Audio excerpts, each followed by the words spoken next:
Hey, kia ora. Helen Brom's taking me live from Sun City in Arizona. Hope you're having a super fantastic, sparkling day. Welcome to Before the Dirt Nap podcast number 1389. You never know where the day will take you. What does that mean? Well, we had some fun today. So first of all, what did you guys have to do for fun? I've also had questions asking about the Before the Dirt Nap adventures. If you want to be the first to know, go to beforethedirtnapadventures.com and register there. And there's also Before the Dirt Nap. What's it called? Let's see. Hang on, I just got to get this right. Beforedirtnapadventures.com. And then the other link is beforedirtnapnewsletter.com. Both of those will put you in the running to be the first to know when we release the Before the Dirt Nap adventures. But once we have the vendor come on that's going to talk about the adventure we're going to be doing, that is when it's open to everybody else. But you'll get a 72-hour advance notice on what we're going to be doing with all the details and everything else, and get a chance to be the first to register for these Before the Dirt Nap. So I'm super excited about those. I started working on them this morning. I got so much in my brain I have to get out. I started working on some stuff to do with these adventures this morning. But last night, like late last night, I sent my agent 3 possible places to go and look at for today. We're still hunting. And so she comes back to me this morning and says, well, I'm in Texas. And I'm like, okay, excellent. Have a great time with the family. And but she says she had a colleague here who was learning. And I said, I'm happy. That's fine. So he was going to go make the appointments, but couldn't because they're all self-tours. And the self-tour, and so I said, okay, I'll be brave. I'll go by myself. And so I did. And I went online and I registered for two of the 3 that I had listed, that I had picked out, because the second one, the one that was in the middle, had no viewing appointments available. So either it's gone or the available appointments got taken up. And so I had to register on 2 different property management companies, which I tell you, that was a task. And they haven't even got into any of my private details or anything to do checkups on me, to go and check on me. So this is all pre that, and you have to fill in all this information, and then you got to take a picture of your driver's license front and back, or your passport or something like that, and then you have to take a selfie, and the app walks you through everything, so they can make sure that your selfie and your license or your passport matches up. I thought, okay, whatever. So and of course, both of them are, do you have a dog, and do you have any pets? Yes, this is the dog. Filled out the questionnaire about that. One of the rental companies actually does a pet, actually qualifies the pet by doing a checkup on the pet. Like, you put in all the information there. You have to provide proof of shots, photographs of the dog, of the pet, in this case Zeffie. So you have to show photographs of them, provide the vet's information, provide the records showing that she's up to date on all of her shots. But that I don't get to do yet till I apply for the actual place. But it's all there, laid out, and I'm like, okay. And oh, I'm early. Oh, sorry, I got on early. Probably because I'm excited, because I'm going to be talking to my mum and dad after this. So, before we take Zeffie for a walk, and then we're going to have fish and chips. Zeffie and I are. I was going to cheat and get them on the way home, and I was just like, no, I just want to get home. I was away for 1 hour and 50 minutes. I leave a movie on, and I paused it as soon as I got back, and 1 hour and 50 minutes had played. So I have a 3-hour movie. So I was good. I told her I'd be home in less than 2 hours, and I was. Had I stopped at Culver's, it would have been a little longer. Yes. But anyway, so I went through all of the rigmarole and all of that to get there. Then one of them, you have to text them the number that's on top of the lockbox. This was really fun, because Ashley always deals with all of this. I just stand there, I'm looking at the outside of the house, taking pictures, pulling out my phone, getting the compass setting out to see which way does the front of the house face. Which totally threw me today, because I got back in the car, I got back home, and I'm going through my notes and everything, and I realized I didn't check my Wi-Fi signal. But I must have had a good Wi-Fi signal, because I'm standing at the front door unlocking these lock boxes, one using an app, the other using text messaging get the codes to unlock these lock boxes so I could get the key out to go inside. So it's got to have Wi-Fi. So we're pretty good on that. So check. But I usually like to see how many bars I've got on the phone, because that'll tell me how many bars my internet will pick up. And so went to the first, and on my way to the first place, I'd registered for it, and I'm trying to find like a time thing, but no, it's between 8 a.m. and 8 p.m. You just pull up. When you get there, you you open up their app, you type in the serial number on top of the box, and then once you've typed in the serial number on top of the box, it then gives you a code to enter, and you've got to press this key first, and then you put in this like 8-digit code. It might have been longer than that, and then you press that button again. It opens up the box. You take the key out, and then you can go inside. So I went inside the first one, and I did walk around with my video camera recording thoughts and that sort of stuff, because usually Ashley's with me and we're just wandering around the house and I'm talking about, oh, this is really good. I have my little laser measure thingy with me, which I always take because I like to know the sizes of bedrooms, especially if I'm going to be using them for an office or a craft room. In the first house, the 3 bedrooms were basically the same. The 4th bedroom was the master bedroom. Had this beautiful big bay window in it. So I measured the room without the bay window so I could get an idea of sizing for where bed and furniture goes and that sort of stuff. And walked through the first one. The only problem is that one of the things I had that was on my list was I wanted to be, if I was in the kitchen, I wanted to be able to see the dining area and the great room area the family room area. I wanted a big open space for that. This one did not have that. It had a big area for the kitchen and the dining area. But for the family room area, it would be behind the kitchen. Well, actually, yeah, in front of the kitchen, because you walk through that room to get to the kitchen and dining room. So I was like, yeah. But they did have a doggy door. They had a doggy door in this place that said you'd be able to go in and out as you pleased. I thought, that's a good one. And I checked out, and it had grass in the backyard, grass on the front yard, and I was like, ooh, I'm going to have to mow. Not a problem, because I'm not buying, and it's not a lot of grass, so I'm just getting one of those human-powered push ones. I kind of like those. And so I left there and went to the second house, and it was a nice house. What cracked me up though is I'm looking in some of the cupboards, and I didn't catch this on video because I got halfway around the house, the tour, with my phone, and I looked down at my phone, and then the countdown thingy wasn't working because I hadn't pressed the record button. So then I had to walk back to the beginning, retrace my steps, and walk back through the house again. But in the cupboards, there were areas where shelves had been missing. So they had just gotten some plywood and made shelves out of them and stuck them in there. I don't know if it was the tenant, if it was the property management. I don't know. But at the end, when you finish up, and asked, what you thought of the house, did you have any concerns about it? And I said, yeah, this door needs, this particular door needs fixing. This is the problem with it. And sent that off to them so they have a record of that there is a problem in the house with this, but really good water pressure too. And their shower was a thing in the corner. It was very dark. There was no light in the shower, and it didn't have any doors on it, so it's got to be a curtain across it with, and I'm just like, I really don't like curtains on showers unless you're in a bathtub. That I can understand, but across a separate shower, I don't like curtains. So that was another negative for the price. So I'm sitting here writing out my comparison notes and all of that. And so then I went over to the second, that was actually the third house, but now the second house, and got there. Great curb appeal. It had this beautiful porch area on the front. I was like, oh, I love that.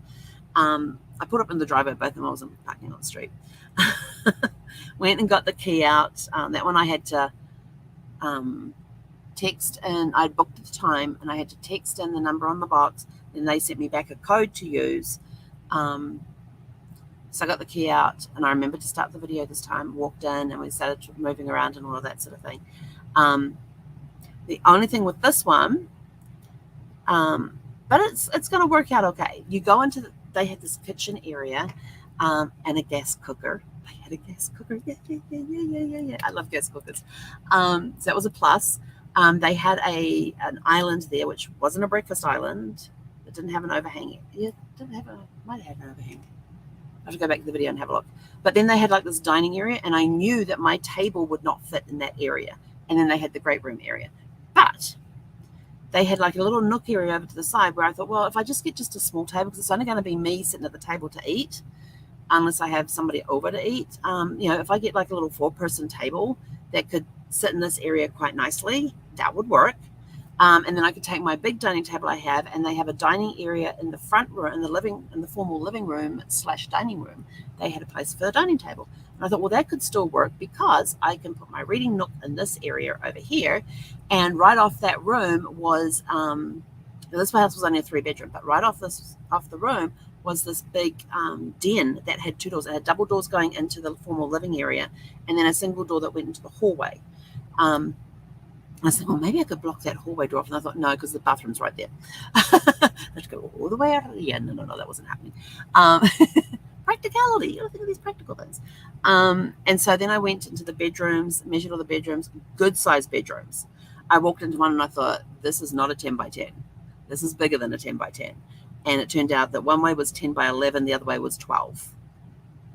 10 by 11, 10 foot 11 inches by 12. I can't remember, but the 2 bedrooms were the same size. One had like a cut-off corner in it, and that would be the guest room because it's right across the hallway from the bathroom. And I even talk to myself in my video like I'm presenting a house. That one, how I choose the guest room is what is the room that is the closest to the bathroom. So they kind of sort of have an ensuite type thing. Massive master bedroom. It was, one way was 18 foot. The other way was, and this was without all the little nooks and crannies. This was just the straight square piece. It was 18 by 15, I think it was 18 by 15. It was huge, and it had a solid door, just a single door that went out onto the covered porch.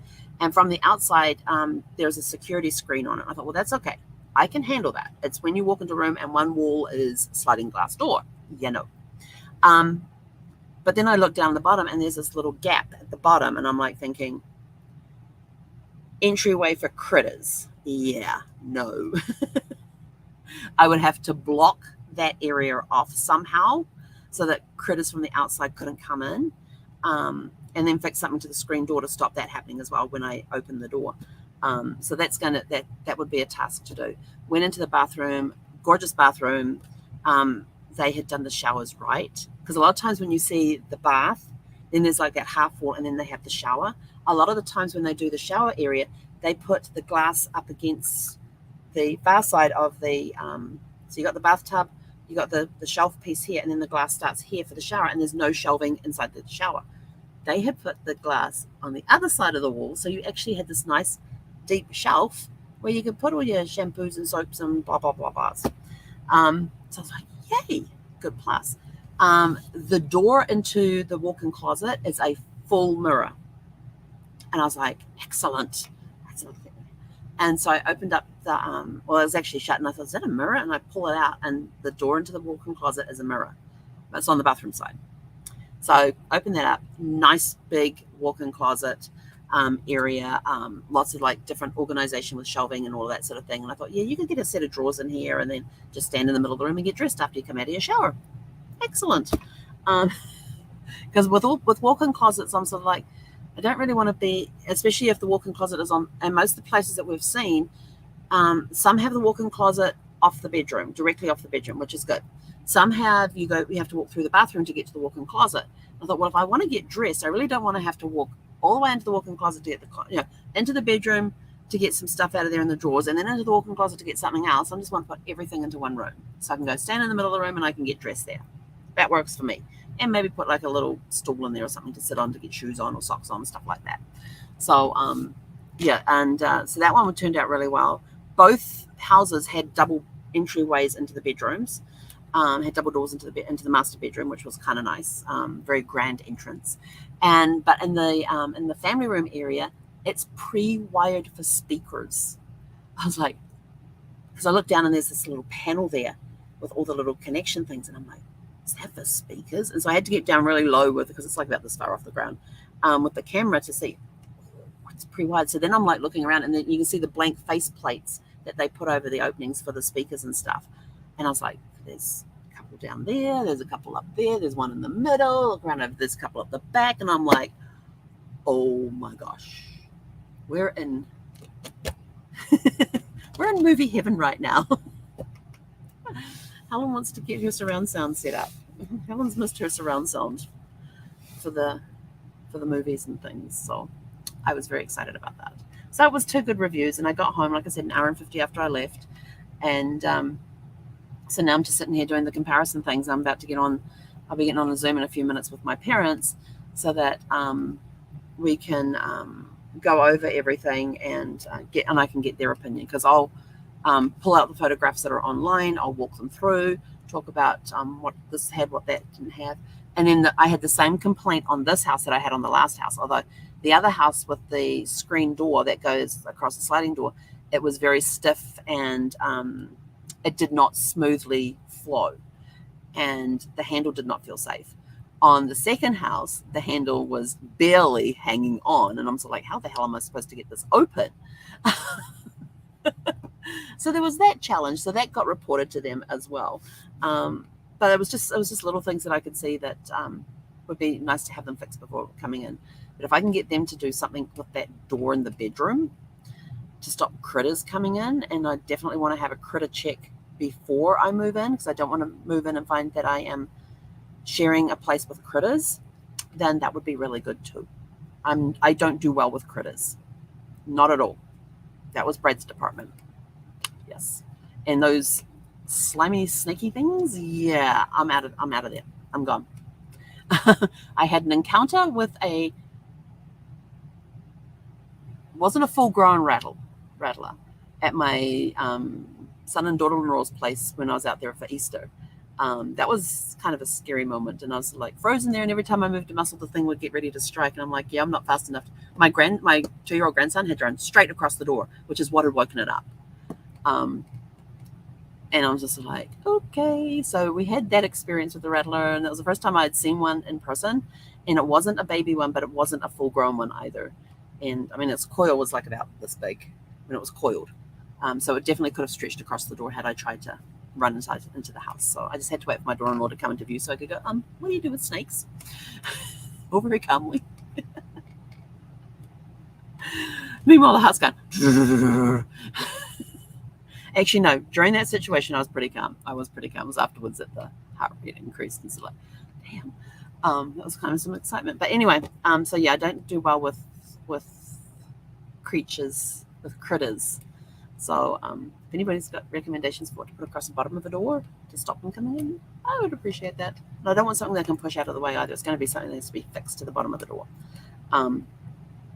Yeah, I'll talk to if I'm going to go for that one, I'm going to be talking to the property management company first to say, if you can't fix that to stop critters coming in, then I'm not moving forward with this. So that's my big thing with that place. Backyard was rock, and they had like a built-up garden bed, and it was just all dirt inside. And I thought, well, Zephyr will get into that and just like zoom backwards and forwards in that thing. I go around the side of the house, and it had a double gate, and I thought, RV gate, but it was only 9 foot wide. And this is 8 foot wide, but it wouldn't allow me room to open up the side door. So that was a problem. And I don't think there was enough clearance with the eaves of the house coming over for me to get in there successfully without the roof clipping the top. So not quite an RV park there. But it was interesting that they had the double gates there. So that was my review of my 2 houses I saw today. And now I'm just going through the comparison notes. I'll talk with my mum and dad, and we may put an offer. We may apply for one of them. I don't know. I could easily live in. I mean, both of them are in great areas. One was just like a 5-minute drive to Trader Joe's. Because there's a couple of shopping areas near where this place was. And the second one was a little out there, a little way, but it wasn't that far away from shopping. It would only take me, it took me 3 minutes to get to the 303. I got on that, and the next exit, there was a big shopping area there with supermarkets, all your gas stations and all of that. So again, a 5-minute drive to a shopping area. Maybe 10 at the outside. Maybe 6. But, and not far. So shopping was relatively close to both of them. But I kind of like the Trader Joe access. They have some really good stuff. And they have their version of Hokey Pokey ice cream. Okay, my mum has just texted me to say they're home, they're ready. So I got to go talk with my mum and dad. So go out and have a super fantastic sparkling evening. And we'll catch you guys back here tomorrow evening at 6 p.m. Pacific. Hey, konera.